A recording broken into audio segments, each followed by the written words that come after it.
Welcome to Tarot Foundations. This is a course, it's an 8-part course, which is a summary of a larger course where we dive deeper into each of the 8 sections. We will go through and we will summarize each of these sections. What we will cover, we'll go through and we'll do an introduction and orientation. We will discuss what tarot is. We will discuss care and clearing your cards. And then we'll move on to the history of tarot. We will look at the structure of the deck. We will discuss the Major Arcana, the Minor Arcana, the suits, the numbers, and the court cards. And once we get through all of that, we will go through and we will do a workshop where we will do a small reading and do it without any pressure, with utilizing the parts of the structure that we just learned about. What you will want for this course is you will want to download the PDF that comes along with it. You can use that to kind of follow along. You will also want to have your own deck of Rider-Waite tarot inspired cards. It doesn't have to be this deck. It can be another deck, but I would highly recommend that you use a deck that has a lot of detail. A lot of people believe that the simpler the card, the easier it is to read. If you are interested in reading intuitively, you will want there to be a lot of details because that is a tool for you to be able to read intuitively. So moving on, we will, let's go ahead and ask, what has drawn you to tarot? Why are people drawn to tarot? I know for me, I watched my mom reading cards growing up, and it was fascinating watching just how accurate she was. However, she did not read tarot cards, she read playing cards. And that is considered Cartomancy, which we'll cover in the history. Some people are drawn to, they just really want to know what's going to happen in the future. For me, I actually have found tarot to be a phenomenal tool in being able to hear my intuition. I spent many years confused, not knowing what my intuition even sounded like. And I didn't know if it was my mind or intuition or just fear. And now that I read on a regular basis, I actually am able to connect with my intuition, hear it, and it's amazing for self-growth, guidance, and just even to be able to help me through the days. Go ahead and comment what has drawn you to tarot. I'm interested in knowing. So we've already discussed the required materials, which is the handout and the tarot cards. One thing that you want to keep in mind is if you are dealing with other people that also have tarot cards, make sure you don't touch their cards unless you're invited. That's just pure respect. And our cards are personal to us. It would be worse than going through somebody's purse. And so just make sure that you are invited or you have permission when touching other people's cards. And then also, if there are different things that you want to share, which may be personal experiences, if it's something that you don't want to share with the public, you can go ahead and do direct messages.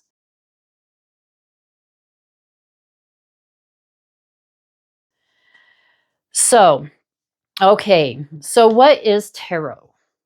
What is tarot? So tarot is a structured symbolic system. There are different sections of the cards, and they all represent different things. There are different reading styles. There's reflective versus predictive, and we kind of touched on that a little bit. Reflective would be, what do I need to do to get this job? Predictive would be, am I going to get this job? Tarot, if things continue on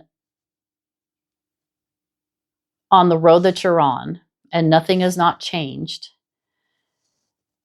that is your predictive answer. For instance, say like you just put in an application and you say, am I going to get this job? And you do a card reading in a predictive sense and it says no. Well, if you ask in a reflective and say, what do I need to do to get this job? It might say that you need to communicate, follow up, and that changes the whole story. So, just because you're doing a predictive reading doesn't mean that that's the end result. That is just if everything stays the same on the path that you're on, the momentum that you are moving forward on. So if you change something, that could change. So for me, it's better if I say, okay, what do I need to do to get this job? If there's no way that I'm going to get the job, the cards are probably going to say, look for something else. so you still get kind of a predictive end result. So tarot is an intuition supported by structure. So you are able, like I was saying, you're able to lay out cards and hear what your intuition is trying to tell you, because we know what we really want or where we are headed. That feeling inside of you when you're thinking, well, I really want this, but you know something's holding you back. You can hear that in the cards. And so tarot is a language that responds to the question asked.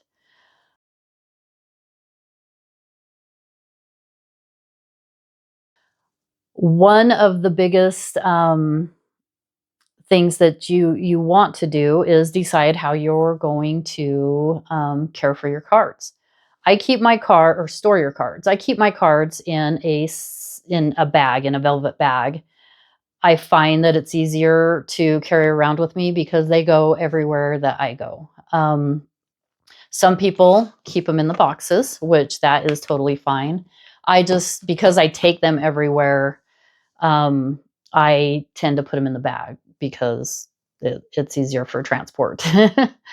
And some people prefer to wrap their cards in silk. I've heard of people sleeping with them under their pillows.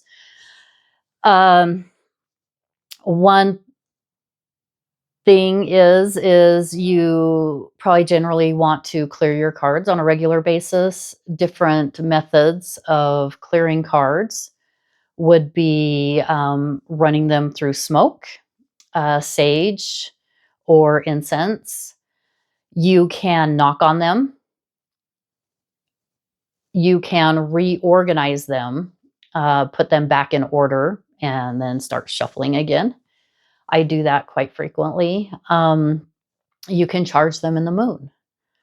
And so basically you're really building a relationship with your cards. How you care for them, how you clear them. There's no right or wrong. It's all preference. One thing that I had heard was that it's okay to replace your cards if they get worn out, which I do highly recommend that you do, because there's been many times that I know what card it is because you can tell by the back it's bent in a certain place. But it is hard. It's hard to let go of those cards that you've built relationships with. I have multiple decks that I have on my shelf that I don't throw away my cards. They just get stored. But but it's okay if you choose to discard them. It's okay. Um, so building a relationship with your cards is very important, and that's how you're going to learn how to trust them, how to work with them, and how to read them. You can generally tell if you're connected to your deck within a couple of readings. You just know that they feel comfortable to you. And sometimes you have to go through a couple of decks to find those cards that you can really connect with. And so there is the introduction. There's a summary of what tarot is and how to care and clear for your cards.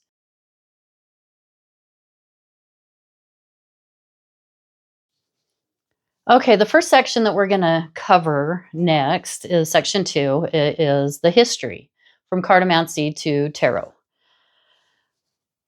So back in the day, when fortune telling was really hot, people actually read playing cards.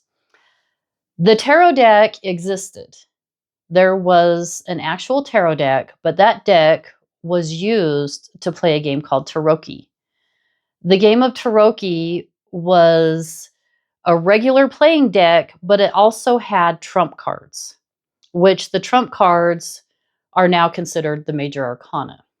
So you have a regular deck and trump cards to play Taroki, and then just a regular deck of playing cards for divination. They worked alongside of each other.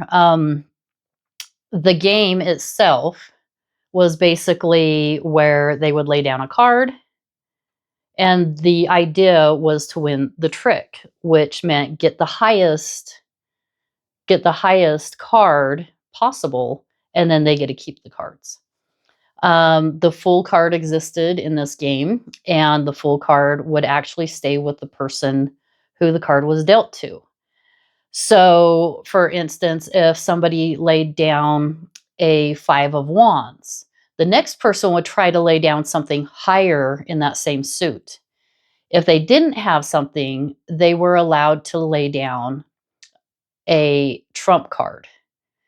And then if they laid down a trump card, the next person would have to try to lay down something higher than that in order to win. If they didn't have anything, they could just lay down whatever so that they could eliminate a card.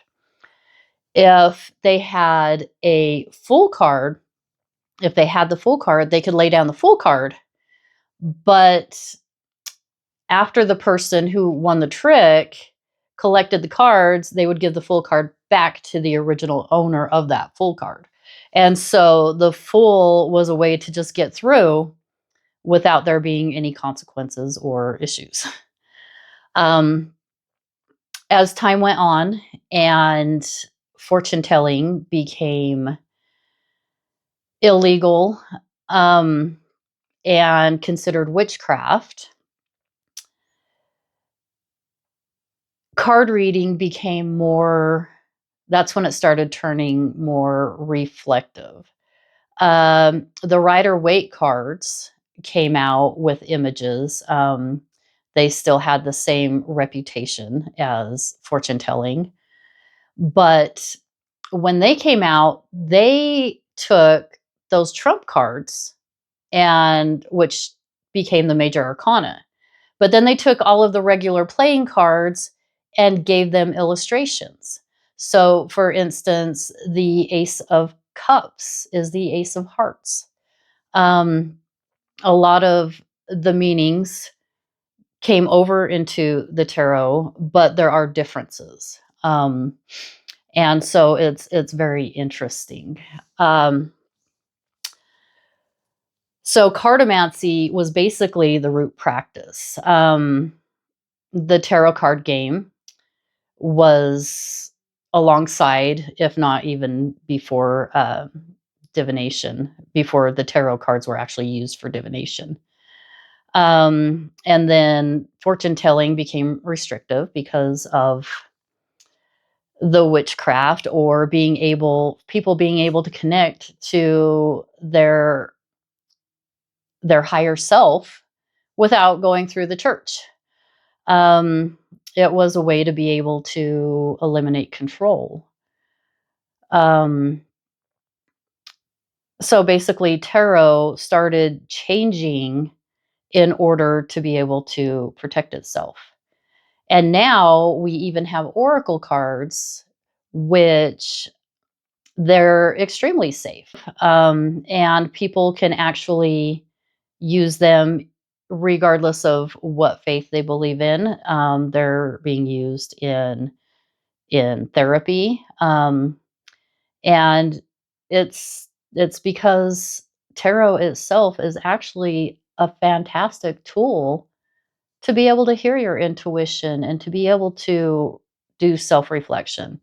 And so we went from cartomancy to tarot decks to oracle cards. You could choose to read all three of them if you wanted to. So over the course of time, tarot didn't fail. It changed because it needed to survive. And I'm glad for it because I love tarot.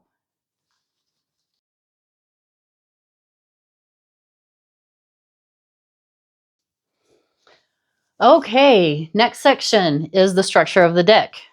There are 78 cards in the structure. We have 22 major arcana and 56 minor arcana.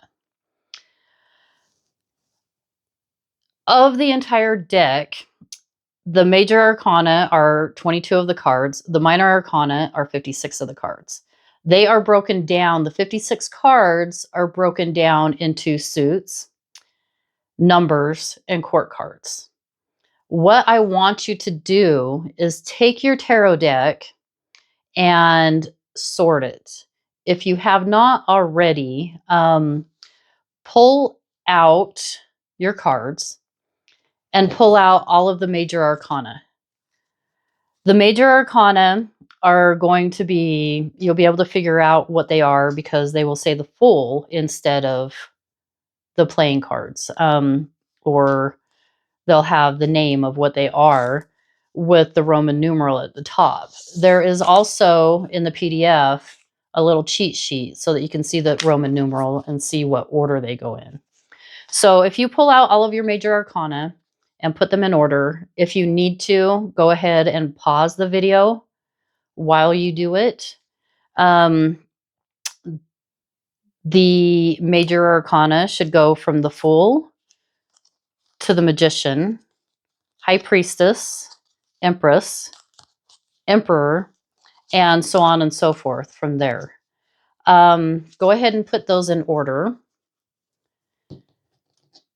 And once you are done with that, I want you to separate the suits. So you will have cups, wands, swords, and pentacles. They might be a little different depending on your deck. But you should still have 4 suits. And then if you need to, pause the video to sort those out. Once your 4 suits are sorted out, put those in order. From ace first, ace is 1, 2, 3, all the way through to your court cards. Then put it in order by page, knight, queen, and king. And those will be on the back. Go through and do that to each suit.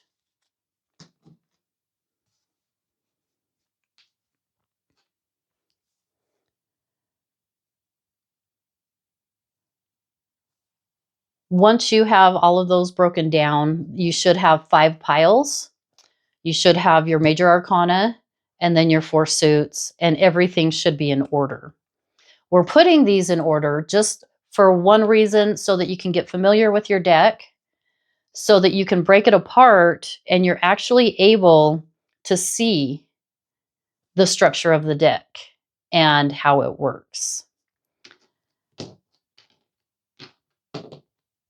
And once you have all of that done, we will go ahead and move on to the Major Arcana.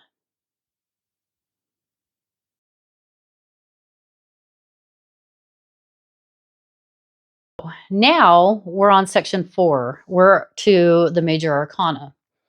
This section, we'll go ahead and put our suit cards away for right now. And we are just going to look at the Major Arcana. So in modern days, we kind of consider this the Fool's Journey, or our journey.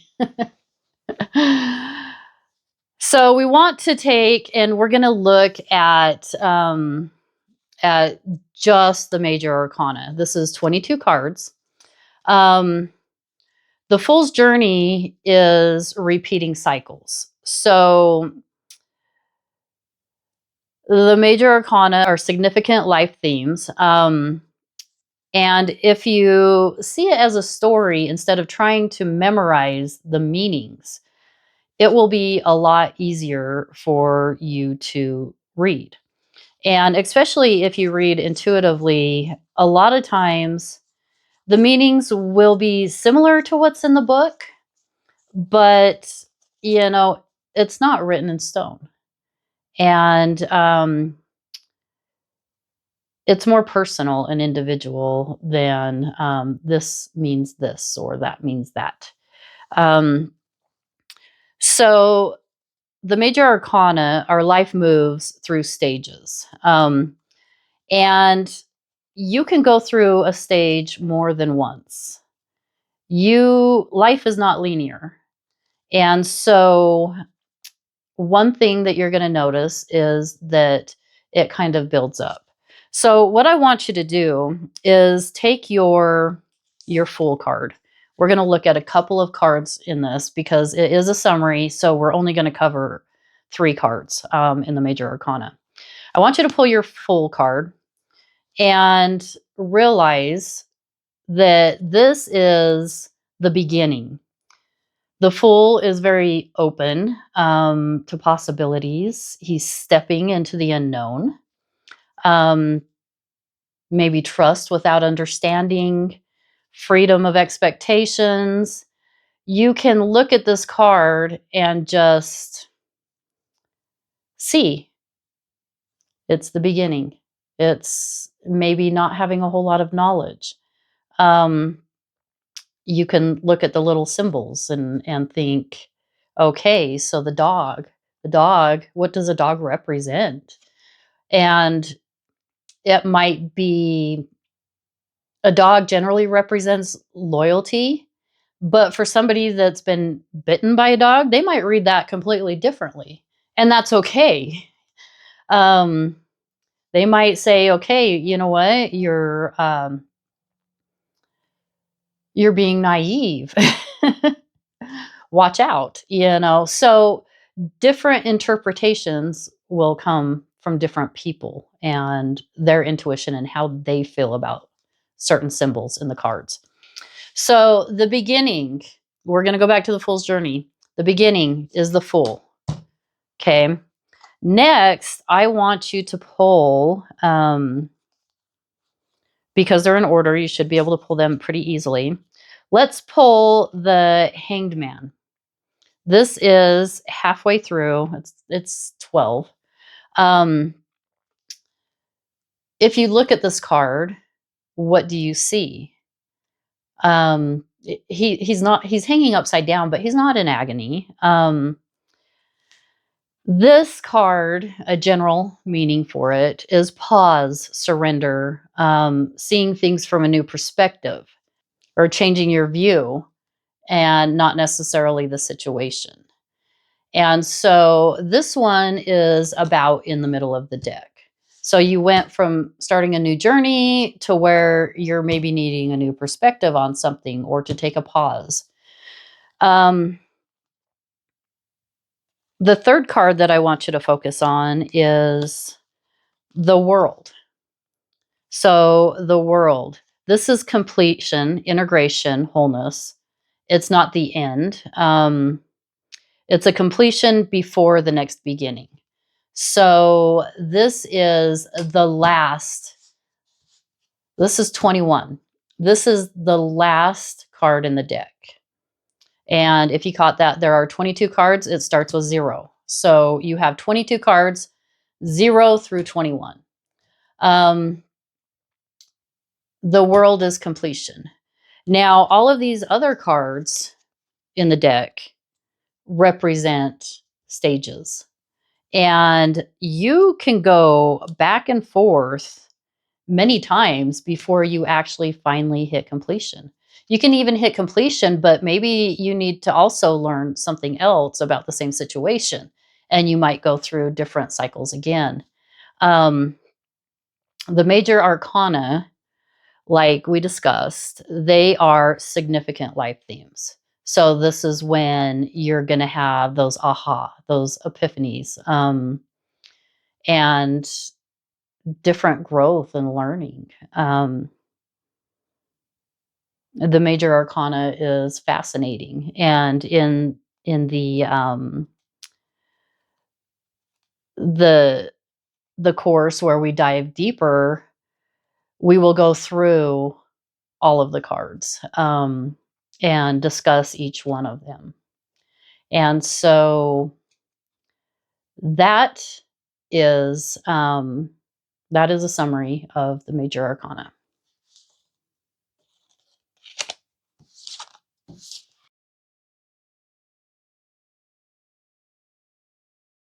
We are going to go through and take a look at the Minor Arcana.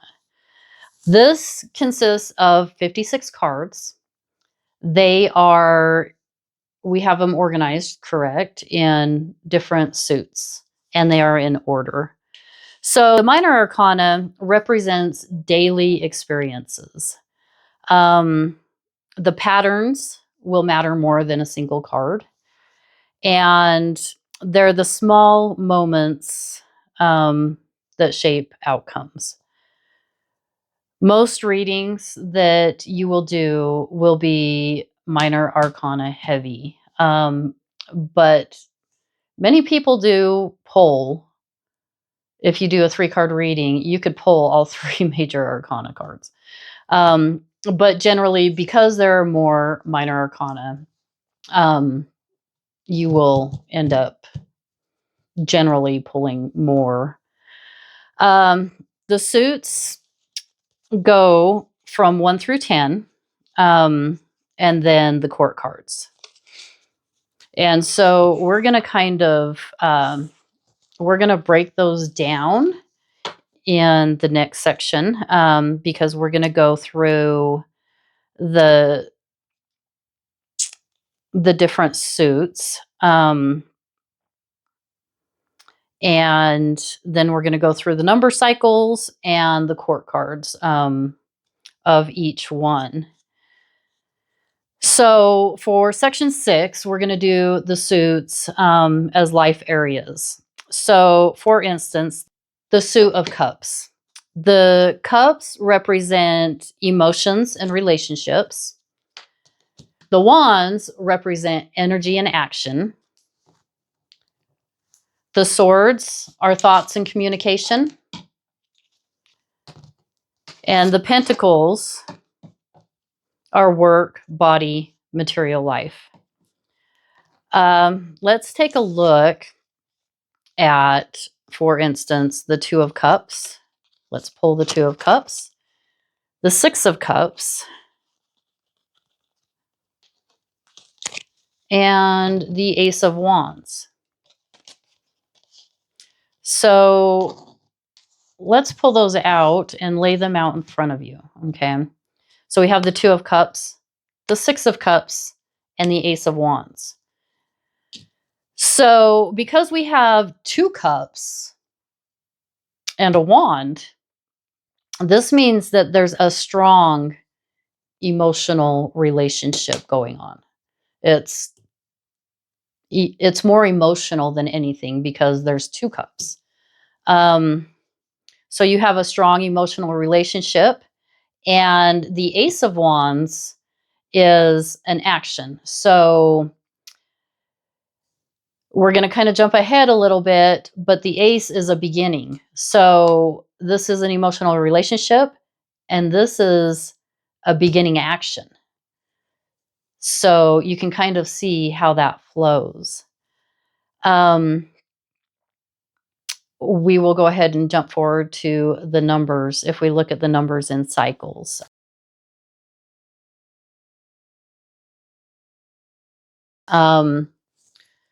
For this one, let's pull some more cards. Let's pull some different cards. I will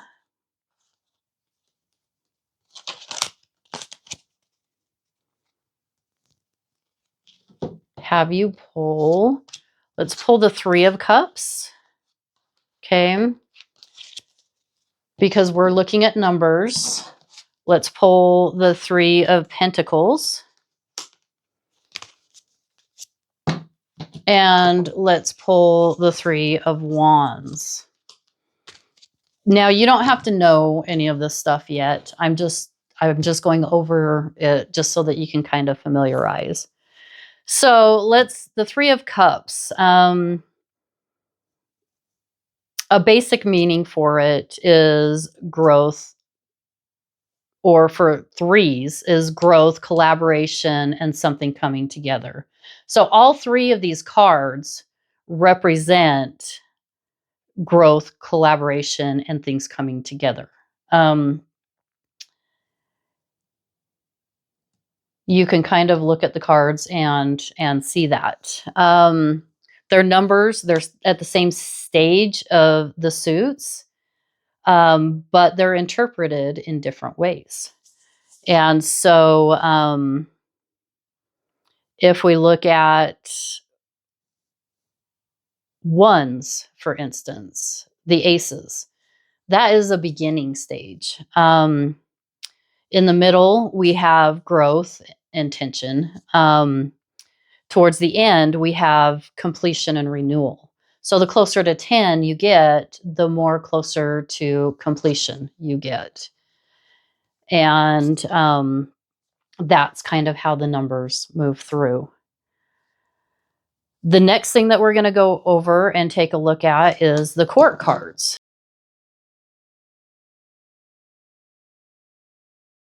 Go ahead and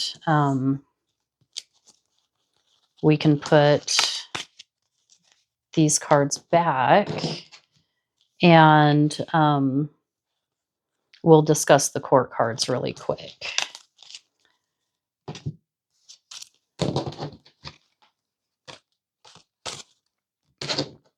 Okay, so the court cards, the page.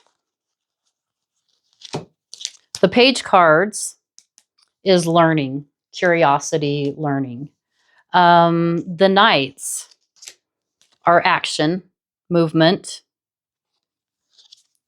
The queens, they are inner authority, understanding, holding space. The kings, they are outer responsibility.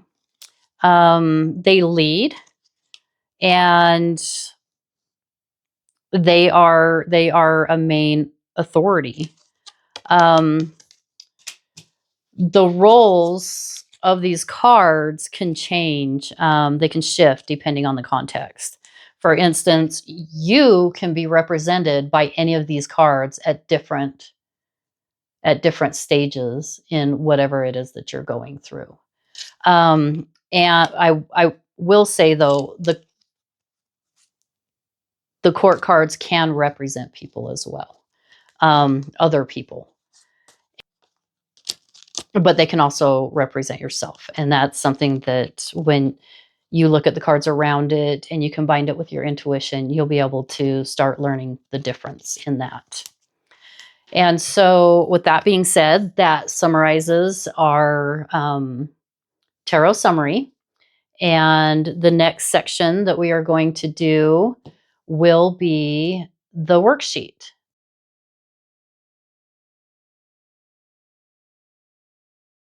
Welcome to the workshop for Tarot Foundations, the summary class. So what we are going to do, we're going to take our cards and let's go ahead and set our focus. We can go ahead and take a deep breath.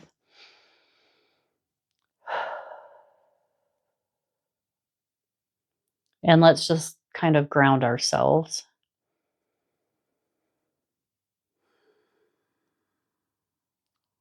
Take 1 to 3 breaths to allow yourself to be centered. Now let's set our focus. Do you want to do a predictive or do you want to do a reflective reading?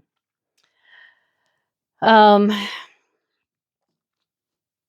ahead and write down a question that you would like to know.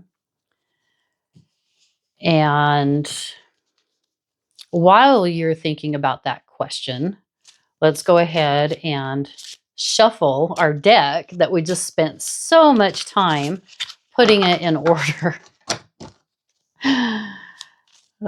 So yeah, let's go ahead and shuffle. My cards, this deck I don't use very often. And my cards that I usually use, I use the bridge method, which they do wear out your cards a lot. It does wear out your cards a lot faster, but it's the way that I prefer. These cards are just a little too hard to do that with because I don't use them very often. So once you feel like your cards are all mixed up and they just feel like they're in a good spot, go ahead and pull one. You can do it any way that you like to. These cards I generally fan, and I will just pull the first one that feels right. Okay, so pull a card and keep it down.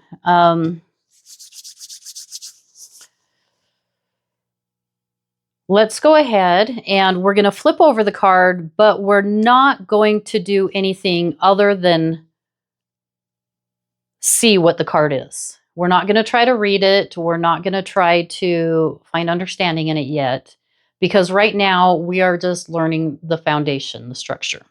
So we're going to turn it over.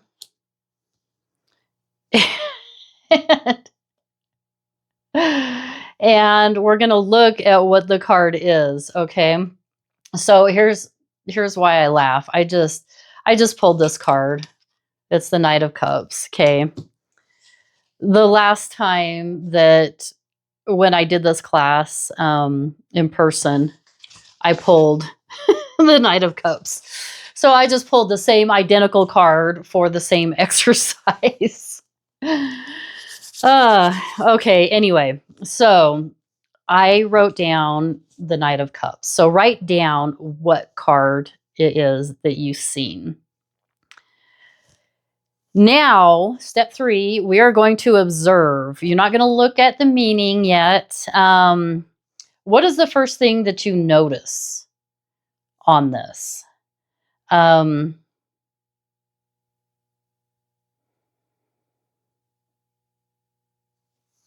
I noticed, which is something that's very interesting, is I noticed that the horse's head is down. I'm going to write that down. The last time I noticed that he was holding out a cup. So it's interesting how each time that you pull a card, even if it's the same card, you might notice something differently. So with that being said, now that you know what the first thing is that you've seen, what do you feel?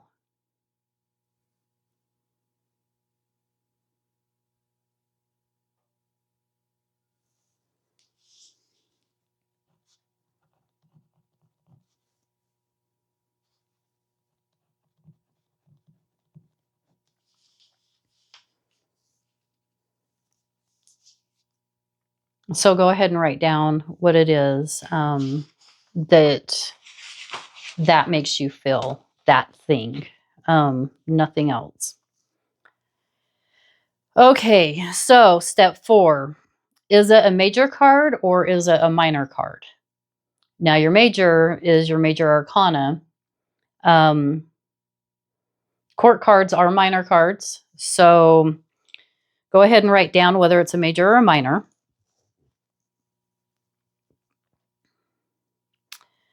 And then what suit is it? If it is a suit. If it's a major card, you don't need to write down a suit. And is it a number or a court card? And so if it's a number, put that number. Your Major Arcana, those have numbers too. So if you did pull a Major Arcana, go ahead and write down that number. So once you have that, we'll go ahead and answer what type of situation this is. So if it's a Major Arcana, if you look back at our lesson, that is a significant life theme. So if you pulled a major, maybe write down significant life theme. If you pulled a minor, it's a daily event.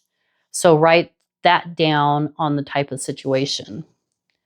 The suit, if you pulled a cup, it would be what? Emotional. I mean, look at your thing. If you pulled a wand, it's energy or action.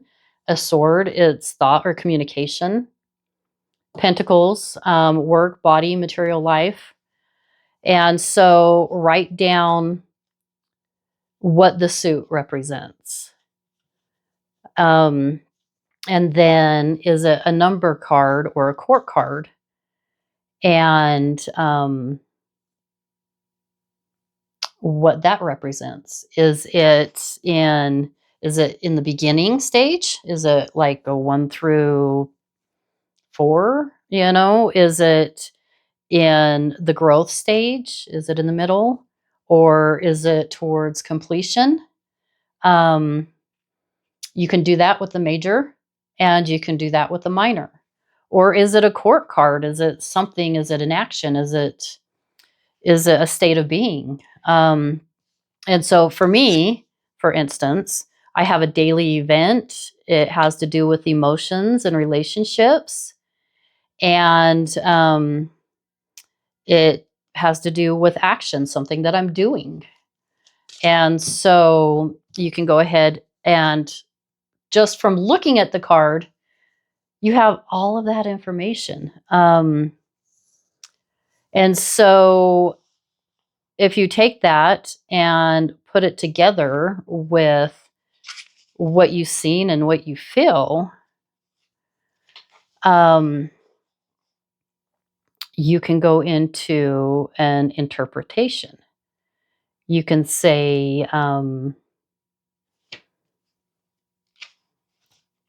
take that, what you wrote down, what you feel, right? Put that first. Then put your information from the line above. So I had put a proud achievement, daily events, emotions and relationships, and moving forward. And that is on the reflective. If you did a prediction, you can go ahead and write that down as a sentence. And then step 6, translate. Right now, what do you think that this card is trying to tell you? With all of that information, you have all that information now. What is it trying to tell you?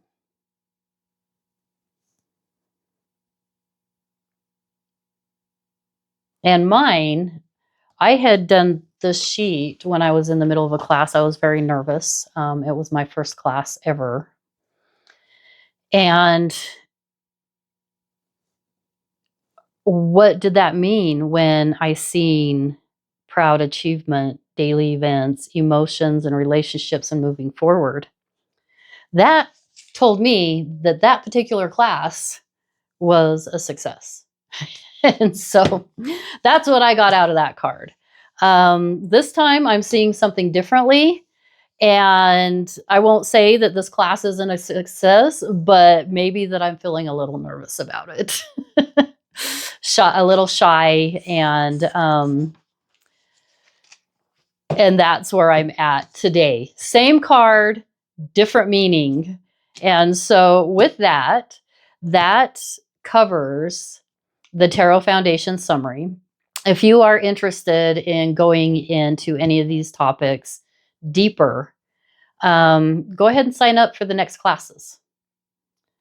Thank you for participating in this class and workshop, and I hope to see you again soon.